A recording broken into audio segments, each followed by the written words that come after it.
Қайырлы күн, құрметті трейдерлер. Бүгін 2026 жылдың 25 мамыры дүйсенбі, және біз әлемдік қаржы нарығындағы жағдайды егжей-тегжейлі талқылайтын боламыз. Жаңа апта басталды, және жаңа сауда аптасы жоғары алаңдаушылық жағдайында басталып жатқанын айта кету қажет. Инвесторлар ақш федералдық резервтік жүйесінің пайыздық мөлшерлемелеріне қатысты болашақ саясатын бағалауды жалғастырып, таяу шығыстағы жағдайды мұқият бақылап, әлемдік ең ірі орталық банктерінің сигналдарын талдап, және облигациялар кірістілігінің өсуіне реакция білдіруде.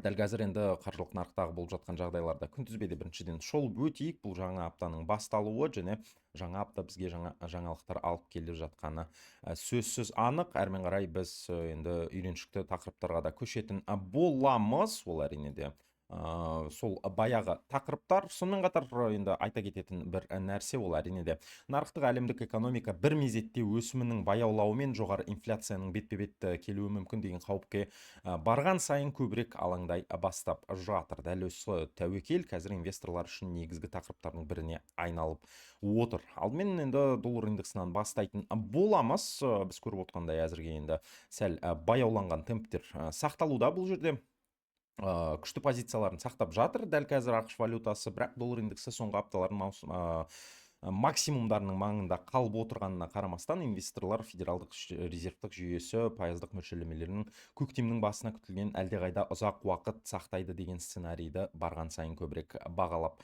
жатыр. Долларды қолдап жатқан басты факторлардың бірі ол ақш экономикасының тұрақтылығы.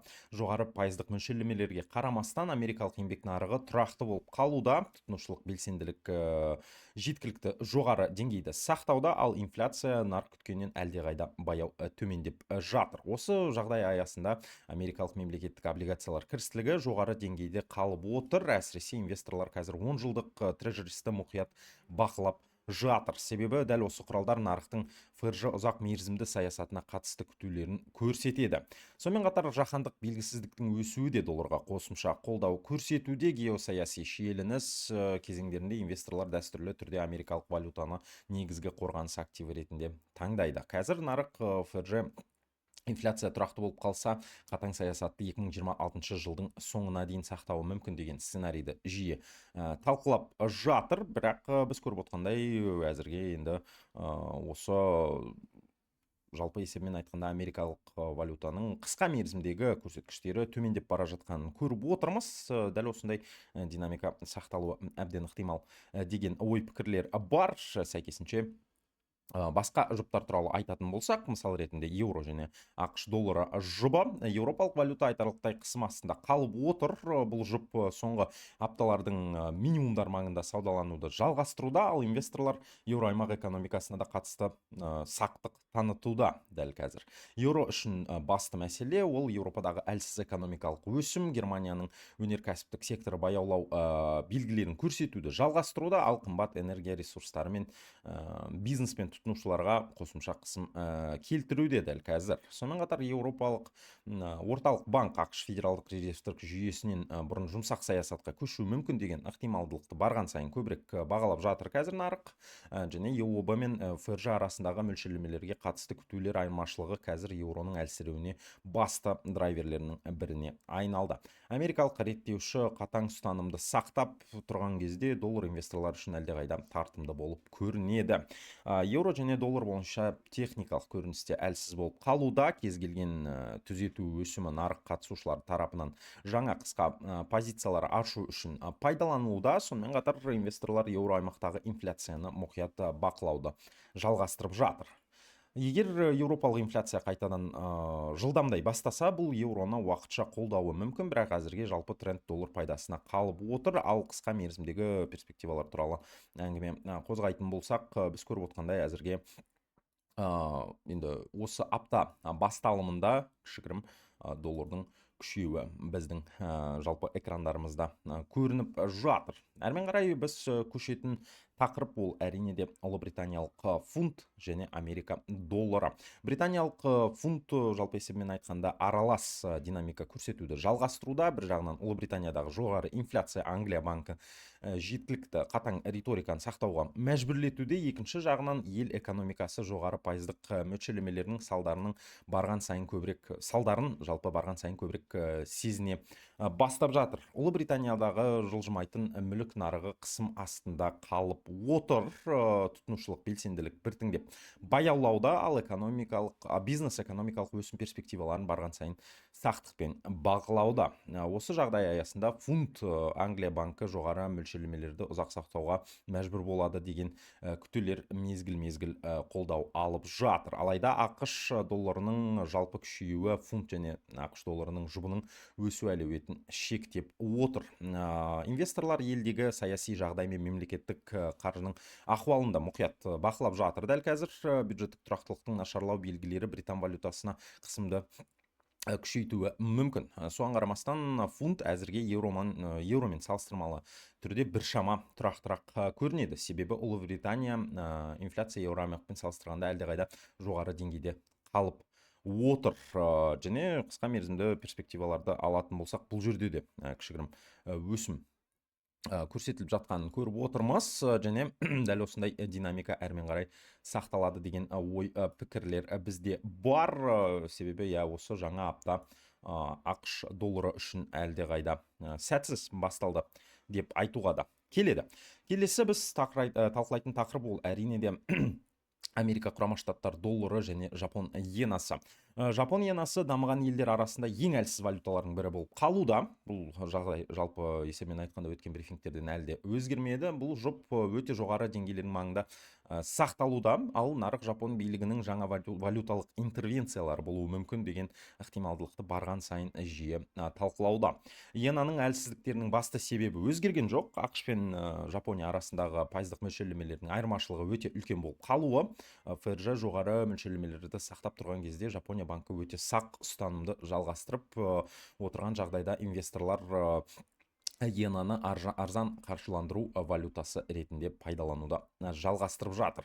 Жапон валютасына қосымша қысымды Жапониядан келген әлсіз макроэкономикалық деректер көрсетуде. Инфляция енді біртіндеп баяулауда, ал экономикалық өсім өте төмен деңгейде қалып отыр дәл қазір. Алайда жағдай Жапон билігі үшін барған сайын сезімтал болып барады. Иенаның тым тез әлсіреуі импорттанатын инфляцияны күшейтіп, Жапон экономикасы үшін энергия ресурстарының құнын арттыруда. Сондықтан нарық жалпы есебімен айтқанда Жапонияның қаржы министрлігінің кез келген мәлімдемесіне өте мұқият реакция білдіріп жатыр. Дәл қазір тіпті ауызша интервенцияларды Америка құрама штаттар доллары және жапониялық иена жұбына күрт түзетулер тудыруы мүмкін деген ой пікірлер бар.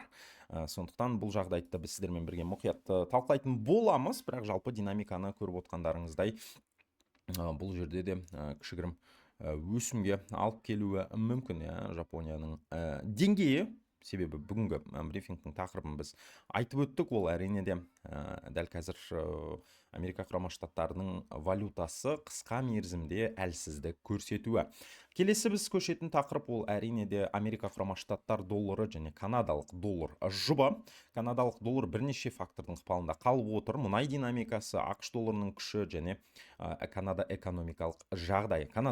экономикалық жағдай.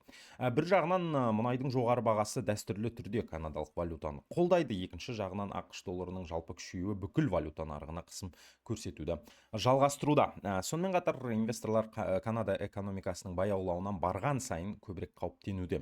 Жоғары пайыздық мөлшерлемелер жылжымайтын мүлік нарығында тұтынушылық сұранысқа және іскерлік белсенділікке теріс әсер етіп жатыр.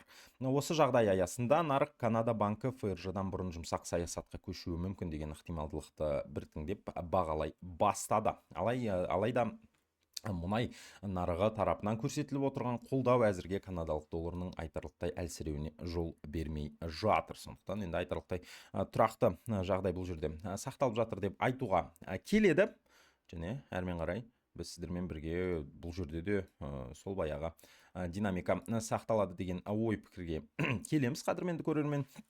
Сондықтан осы факторлардың барлығы, жаңа айтып өткен факторлардың барлығы Канада долларына да әлдеқайда бір көмек көрсетеді деген ойдамыз. Келесі біз талқылайтын тақырып ол әрине де WTI мұнайы. Бұл туралы да толығырақ сөйлесейік. Мұнай нарығы жаһандық нарықтар үшін негізгі құбылмалықтың көзі болып қалуда. WTI жеткілікті жоғары деңгейде саудалануды жалғастыруда, ал инвесторлар таяу шығыстағы жағдай мен әлемдік энергия сұранысының перспективаларын мұқият бақылауда.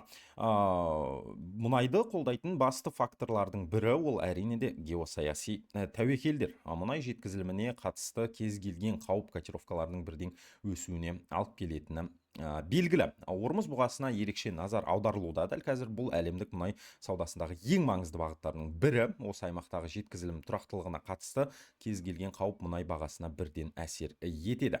Мұнайға қосымша қолдауды ОПЕК+ тарапынан өндірісті шектеу саясаты да көрсетіп жатыр. Дәл қазір нарық қатысушыларының көпшілігі мұнай ұсынысы кем дегенде алдағы бірнеше ай бойы шектеулі болып қалады деп есептейді. Алайда сонымен бірге әлемдік сұранысқа қатысты алаңдаушылықтар да артып келеді. ақш пен Еуропадағы жоғары пайыздық мөлшерлемелер жаһандық экономикаға барған сайын күштірек қысым көрсетуде, ал мұнай тұтынуын төмендетуі мүмкін. Бұл жағдай біз түсініп отқандай.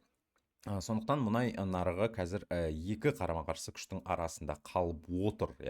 Бағаны жоғары итермелейтін геосаясат және әлемдік экономиканың баяулауынан қорқу болып жатқанын айта кетейік. Сондықтан енді бұл жерде де айтарлықтай бір тұрақсыз жағдай орын алуда десе де, жаңа айтып өткендей, мұнай бағасы жалпы канадалық долларға өте тығыз байланысты, Жапония иенасына да өте тығыз байланысты. Қысқа мерзімді перспективада қазір өсу ықтималдылығы жоғары болып жатыр деп айтуға да келеді. Енді алтынға көшейік достар. Алтын күшті доллармен жоғары облигациялық кірістіліктің қысымы астында қалып отыр. Инвесторлар долларлық құралдардың жоғары табыс алғанда пайыздық табыс әкелмейтін алтынның тартымдылығы төмендейді. Сонымен қатар нарық ақш-та жоғары мөлшерлемелер ұзақ уақыт сақталады деген сценарийге барған сайын көбірек сенуде, ал бұл дәстүрлі түрде бағалы металдар үшін теріс фактор болып саналады. Алайда алтын нарығынан толықтай аюлы деп атауға болмайды. Геосаяси шиеленіс, жаһандық қарыз деңгейінің жоғары болуы және әлемдік экономиканың баяулап кетуі қорғаныс активтеріне деген сұранысты қолдауды жалғастырады. Алтынға қосымша қолдауды көрсетіп жатқан дәл қазір орталық банктердің сатып алуы және көптеген елдер долларға тәуекелді азайту, тәуелділікті нақтырақ айта кететін болсақ, азайту мақсатында алтын резервтерін белсенді түрде арттыруды жалғастыруда. Жалпы бұл динамикада ешбір сәтте өзгерген жоқ. Өткен аптада алтын бірнеше рет төмендеуден кейін қалпына келуге тырысты, алайда доллардың күшеюі металдың өсу әлеуетін әзірге шектеп отыр. Сондықтан енді бұл жерде айтарлықтай бір жоғары өсім болады деп айтуға қиындау. Десе де бұл динамиканы да мұқият түрде біз сіздермен бірге бақылайтын боламыз. Әрмен қарай біз тоқталатын кішігірім тақырып ол әрине де қор нарықтары. Америкалық қор индексі салыстырмалы тұрақтылықты сақтап отыр. Алайда нарық ішінде алаңдаушылық біртіндеп күшейіп келе жатқанын да айта кету қажет. Нарықтың басты драйвері әлде жасанды интеллект секторы болып отыр. Жасанды интеллект инфрақұрылымымен байланысты компаниялар инвесторлардың үлкен қызығушылығын сақтап жатыр. Алайда сонымен бірге технологиялық сектордың шамадан тыс қызып кетуіне қатысты алаңдаушылықта күшейіп келеді. Көптеген сарапшылар компаниялардың тым жоғары бағалануы нарықты күрт түзетуге осал етеді деп есептейді. Қосымша алаңдаушылықтарды облигациялар кірістілігінің жоғары болуы тудыруда. Қарыз нарығындағы мөлшерлемелер неғұрлым жоғары болған сайын қор нарығындағы бағаларға қысым соғұрлым күшейетіні бізге мәлім. Жалпы қорытындылайтын болсақ, әлемдік қаржы нарықтары қазір орталық банктердің сигналдарына, геосаясатқа және инфляцияға өте сезімтал болып жатыр.